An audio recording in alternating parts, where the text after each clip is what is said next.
Hello everyone, সবাই কেমন আছো? আমি জানি যে এত গরমে সবাই নিশ্চয়ই খুব কষ্ট পাচ্ছো।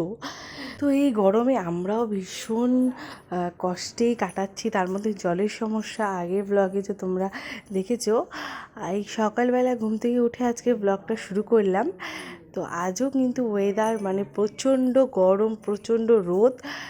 তো এই যে আমাদের যে বিড়ালটাকে তোমাদেরকে দেখালাম আমার এই বাড়ি, তো এই বিড়ালটাকে আমার বাবা খুব ভালোবাসে, সবসময় খেতে দেয়, তাই আমাদের বাড়িতেই থাকে বললেই চলে। তো ওর এই যে বেবিগুলো দেখো, 3টে বাচ্চা। তো এই যে আমার আওয়াজ শুনে মানে আমি আর ক্যামেরাটা সামনে নিয়ে গেছি বলে একদম দৌড়ে দৌড়ে ক্যামেরার সামনে এসে যেন তাকিয়ে আছে, দেখো তাকিয়ে তাকিয়ে দেখছে খালি। আর আমিও না ক্যামেরাটা সরাতে পারছি না। আর ওই দুজন তো মারামারি করে একেবারে শেষ অবস্থা ওদের গরমের মধ্যে। তো যাই হোক, আপাতত ওরা এইখানটার মধ্যে একটু শেল্টার নিয়েছে। তো আসলে গাছপালায় না পশু পাখিদেরও ভীষণ কষ্ট এই গরমে, ওরাও মানে একটু ছায়া জায়গা চায় আরামের জন্য। তো এই গাছের এখানে এসেছিলো। আর আমাদের তো এই যে জলের কত কষ্ট দেখোই, মানে বললামই তোমাদেরকে যে জল আমাদের পাশে একটা মাঠ আছে, মাঠে শ্যালো আছে, সেখান থেকে জল নিয়ে আসতে হচ্ছে, গিয়ে গিয়ে ব্যাগ ভর্তি করে, মানে খাবার জল আর কি, মানে খাবার জলটাই পুরোটাই ওখান থেকে আনতে হচ্ছে। আর এদিকে হচ্ছে স্নানের জলের অবস্থা তো খুবই খারাপ, মানে স্নান বাদবাকি কাজকর্ম আসলে জল ছাড়া তো কিছুই হয় না, বলো। কাজ করতে গেলে বোঝা যায় যে জল ছাড়া কিন্তু কোনো কাজই হয় না। মানে জল ছাড়া সত্যি কথা বলতে কিছুই হয় না। একটা কিছু করলাম তো আমাদের জল তখনই প্রয়োজন। তো এইরকমভাবে জলের সমস্যায় ভুগছি আর কি বলবো। তো আমাদের গাছের ফুলটা অনেক বড়, এই ফুলটা আরও বড় হয়। তো এটা এবার এত বড় হয়নি। মা ওইদিকে পুজো দিচ্ছিলো, আর আজকে আমার বর ছিল এখানে। বেশিরভাগ দিনই মা আগে ঘুম থেকে উঠে পুজোটা দিয়ে নেয়, তারপরে বাদবাকি কাজকর্মগুলো করে। তো আর এদিকে পুজোটা দিচ্ছিল, আর ঘরে লাইট জ্বালানো নেই বলে মানে একটু অন্ধকারই লাগছে আর কি। আর এত গরম, লাইট জ্বালালে তো আরও টেকা যাবে না ঘরের মধ্যে। তা আমরা মানে অপেক্ষা করছি যে মানে বৃষ্টিটা কখন হবে। আমরা কিন্তু বারান্দাতেই দিন কাটাচ্ছি, মানে ঘরে বসাই যাচ্ছে না। আমাদের ঘরে এত বীভৎস গরম, মানে বিছানায় তো বসাই যায় না, একদম এত গরম। আর আমাদের ঘরের সিলিংটা অনেকটা নিচে দেখে হয়তো আরও বেশি গরম হচ্ছে। তো মানে ঘরে থাকাই যাচ্ছে না। তো আমরা বাইরে বসেছি আর কি। তো মানে বাইরে বাবা ফ্যানটাকে সেট করেছে, আর এদিকে একটা বেল নিয়ে এসেছিলো। আর এদিকে আজকে সকালে ব্রেকফাস্ট হলো ডিম টোস্ট। ওই দিকে এত প্রখর রোদের মধ্যে মা গিয়ে ওই জন্য ওই সাইডটার মধ্যে বসেছে। আমাকে বললো যে মাথায় একটা গামছা দিয়ে দে, নাহলে একটু একটু রোদ আসছে গায়ে।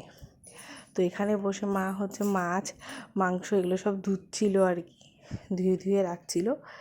তো মানে কোথায় মানে কি বলবো, কুয়ার পাড়ে আমাদের এত রোদ, মানে কুয়ার পাড়ে বসাই সম্ভব না মানে এই রোদের মধ্যে। আর মানে বাথরুমের ভিতরে একটা কেমন লাগে না, তো বাথরুমের ভেতরে ঢুকেও তো এগুলো পরিষ্কার করা সম্ভব না। তো ওই জন্য আর তারপরে খাওয়া দাওয়া করে একটু আম খেলাম, মা একটা আম টাম কেটে দিল আমাদের। আর ওইদিকে বর তো একটু পরে ফ্রিজের থেকে বের করে এই স্প্রাইটটাই খাচ্ছিল অল্প অল্প করে। তো ওর খাওয়া হয়ে গেছে। তো মা রান্না করছিল দেখে গরমের মধ্যে মাকেও স্প্রাইট নিয়ে এক গ্লাস স্প্রাইট মাকে দিল যে না তুমি খাও।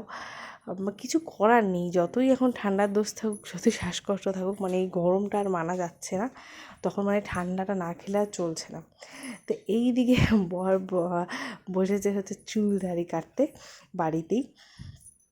আর আমার বাবাকে দেখো, মানে আগের দিন যে আম গাছটা দেখিয়েছিলাম না, একটা আমও কিন্তু মানে খাওয়ার হয়ে ওঠে না, কারণ বাবা গাছের থেকে কোনো আম পাড়তে দেয় না, একদম যত্ন করে আগলে রাখে আমগুলোকে, মনে হয় মানে আমগুলো পাকবে, পাকার পরে খাবে, আম পাড়তেই দেয় না। তো সেই বাবা আমার আজকে আম ছিঁড়ছে। তো এই বিরল দৃশ্য আমি তাই ক্যামেরাবন্দি করলাম আর কি, যে দুটো আম টক খাবে দেখে দুটো আমই বেছে বেছে ছিঁড়েছে।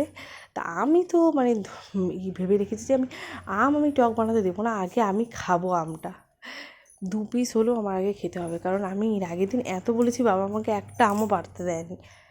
পরে তো ভেবেছিলাম যে চুপ করে নিয়ে নেবো, কিন্তু কী করবো, চুপ করে নিলেও তো বুঝেই যাবে। তো তো যাই হোক বলছিল যে আমটা নাকি মানে খুব টক নয়, মিষ্টি মিষ্টি টাইপেরই, তো সেই জন্য এটা দিয়ে মাখাটা অত ভালো হবে না, কিন্তু এটা পাকলে পরে এটা আর কি আমাদের মানে যেগুলো আম আমরা বাজারে কিনতে পাই ঠিক সেই আমগুলো, মানে বাড়ির যে আম হয় সেই আম না এটা।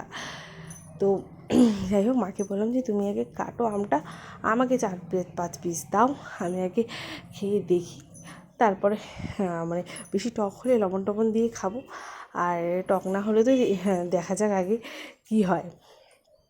তা আমটা কাটছিল যখন, তখনই এত লোভ লাগছিল, মানে আমটা দেখে এত ভালো লাগছে যে বাড়িতে আমাদের এত সুন্দর আম হয়েছে। মনে পড়ে না আমাদের বাড়িতে কবে আম হয়েছিল।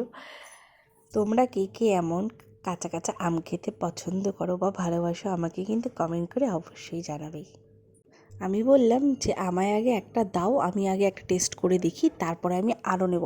আর এমনিতে আজকে আম মাখা করবো না, এমনি লবণ ছিটিয়ে একটু লঙ্কার গুঁড়ো দিয়ে খাবো। তো একটা এরকম খেয়ে দেখি যে এত মিষ্টি, দুর্দান্ত খেতে। তো সাথে সাথে আমি আরও কয়েকটা পিস নিয়ে নিলাম, এই একটু শুকনো লঙ্কার গুঁড়ো ছিটিয়েছিলাম, আর একটু লবণ, মানে এই লবণ না দিলেও এটা খাওয়া যাবে, এতটা মিষ্টি। তো যাই হোক দেখি তাহলে মা আর কী রান্না করছে আজকে। তো মা কিন্তু রান্না করছিল আজকে মাংস, আর আজকে একদমই মাংস খাওয়ার দিন ছিল না। তো মাকে তাও বললাম যে হালকা পাতলা করে রান্না করো, কারণ আজকে এতটা গরম ছিল যে ঝাল মশলা দেওয়া খাবার খেতেই ইচ্ছে করছিল না আমার, আর খাওয়াটা ঠিকও না শরীরের পক্ষে। তো যাই হোক তাও মাংস ভাতে খেয়েছি দুপুরে, কারণ রবিবার দিন একটু মাংস না হলে ভালো লাগে না। তা আর আমার বড় কিন্তু এখানে ছিল, কিন্তু সারাদিন এত গরম যে আমার ভিডিওতে মানে নেওয়াই হয়নি। আর মানে এদিকে দেখো বাবা এই দিক দিয়ে কানেকশন করে আমাদের স্ট্যান্ড ফ্যানটাকে বাইরে দাঁড় করিয়েছে। আমরা কিন্তু বেশিরভাগ সময় মানে গোটা দিনে বেশিরভাগ সময়টা বারান্দায় বসেই কাটিয়েছি, এদিকে একটা চেয়ার এদিকে একটা চেয়ার আর নিচে বসে, এইভাবেই সারাটা দিন আমরা কাটিয়েছি। রাত্রেও এখানে বসেই কাটিয়েছি, কারণ ঘরে ঢোকাই যাচ্ছে না, এত বীভৎস ঘরে গরম। তাও মানে সন্ধ্যাবেলা একটু মুখরোচক খাওয়ার না হলে হয় না, তাই আর কি চাউমিন ছিল ঘরে, মা বললো যে তাহলে চাউমিন করবো, আর বললো হ্যাঁ হ্যাঁ করো, আর কি যতই গরম থাক খাওয়াটা তো খেতেই হবে আর কি। তো যাই হোক বানিয়েছি, কিন্তু আমার বর তো ওই যে সন্ধ্যাবেলা কিছু খেতে চায় না, তো ওকে অল্প একটু দেবো মানে জোর করে আর কি, আর আমিও খাবো। তো ম্যাগি মশলা ছিল ঘরে, ম্যাগি মশলা এনে দিলাম। তো মা চাউমিনটা কীভাবে বানাচ্ছে তোমাদেরকে বলছি। প্রথমে সব সবজি টবজি ভেজে টেজে নিয়ে তারপরে ওইদিকে ম্যাগিটাকে সেদ্ধ করে, আর এখানে হচ্ছে ম্যাগি মশলা টশলা সব কিছু দিয়ে, আর ডিমটাকেও কিন্তু প্রথমে দেয়নি মা, ভুলে গেছিলো, ওই জন্য পরে সবজিগুলোকে নামিয়ে রেখে আবার ডিম দিয়েছে ফাটিয়ে। তো এভাবেই হলো। আর জলের কষ্ট তো ভীষণই কষ্ট, তো সেই জন্য আমরা ভীষণ সাবধানে চলছি, কারণ আজকে এই গরম, তার মধ্যে জল খুব মেপে মেপে ব্যবহার করতে হচ্ছে, জলই নেই। এবার কবে বৃষ্টি হয় কবে জল হয় এই অপেক্ষায় আমরা সবাই বসে আছি। জানি না তোমাদেরও কার কার এরকম অসুবিধা হচ্ছে, আর অসুবিধা হলে তোমরা কি করছো আমাদেরকে একটু কমেন্ট করে জানিও। আমাদের তো খুবই অসুবিধা হচ্ছে, মানে এভাবে চলাটা সত্যিই খুব কঠিন। আর এতটা গরম, প্রখর রোদ, তার মধ্যে না ঠিকঠাকভাবে মানে জলের জন্য প্রপারভাবে সব কিছু কাজ করা যাচ্ছে না, ঠিকঠাকভাবে স্নান করা যাচ্ছে, মানে সব কিছুই মাপা মাপা জল দিয়ে করতে হচ্ছে। ধোয়া কাচা সব কিছুই মানে রেগুলার হচ্ছে না, যেহেতু কুয়ায় এক হাতের মতন জল আছে।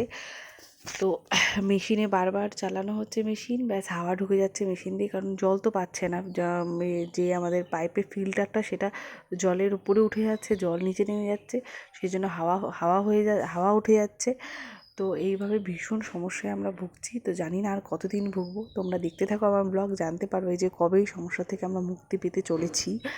তো জানি না কবে সব কিছু ঠিকঠাক হবে, কবে সবটা স্বাভাবিক হবে। তো এইভাবেই চলছে। আর এই তো এইভাবেই আমাদের মারও প্রায় চাউমিন বানানো শেষের দিকেই হয়ে এসছে। এখানে তো চারিদিকে পুকুর নদী নালা সমস্ত কিছু শুকিয়ে গেছে, মানে জল একদমই নেই, প্রায় মানে পা অবধি মানে হাঁটু অবধিও জল নেই কোথাও। তো সব কিছুই এরকম অবস্থা হয়ে গেছে, মানে এরকম জলের মানে আকাল আমি মনে হয় না কোনো দিনও দেখেছি। আর না আমার এই বাড়ির কুয়োয় কোনো দিনও জল শুকিয়েছে, না ওই বাড়িতে। কিন্তু এখন পরিস্থিতি খুবই খারাপ, জানি না আর কোন কোন জায়গায় এই রকম জলের অভাব হচ্ছে। কি বলো তো, আমার না এইভাবে সবজি দিয়ে চাউমিন খেতে খুব ভালো লাগে। হয়তো তোমাদের অনেকেরই ভালো লাগবে না, কিন্তু আমার না সব কিছু দিয়ে আলু, মটরশুঁটি বা তারপরে তোমার হচ্ছে ব্রোকলি বা ফুলকপি, বাঁধাকপি এসব দিয়ে খেতে আমার ভীষণ ভালো লাগে। তো যাই হোক, যতটা সবজি ছিল সব কিছুই দেওয়া হয়েছিল, ওই বিনস টিমস যাই থাকে আর কি, সব কিছু দিয়ে। তো মার কিন্তু চাউমিন এদিকে রেডি, তো আমরাও খেয়ে নিই। আর তোমাদেরও কেমন লাগলো আমাকে কমেন্ট করে জানাবে ভিডিওটা। সবাই খুব ভালো থেকো, সুস্থ থেকো, দেখা হচ্ছে পরের একটা সুন্দর ভিডিওর সাথে। আর কেমন লাগলো আমার ভিডিওটা কমেন্ট করে জানাতে কিন্তু একদম ভুলো না। ভালো লাগলে একটা লাইক কমেন্ট করো, একটা শেয়ার করে দিও। আর যারা যারা আমার চ্যানেলে নতুন আছো তারা সাবস্ক্রাইব করে যেতে একদম ভুলবে না। আরও নতুন নতুন ভিডিও দেখার জন্য চ্যানেলটাকে আগে সাবস্ক্রাইব করো। তো সবাই ভীষণ ভালো থেকো, সুস্থ থেকো। আর এই চাউমিনটা তোমরা কে কে খেতে চাও আমায় কিন্তু কমেন্ট করে জানিও, তাহলে তোমাদের বাড়িতেও পার্সেল করে পাঠিয়ে দেবো, ঠিক আছে? চলো টাটা, ভালো থেকো সবাই।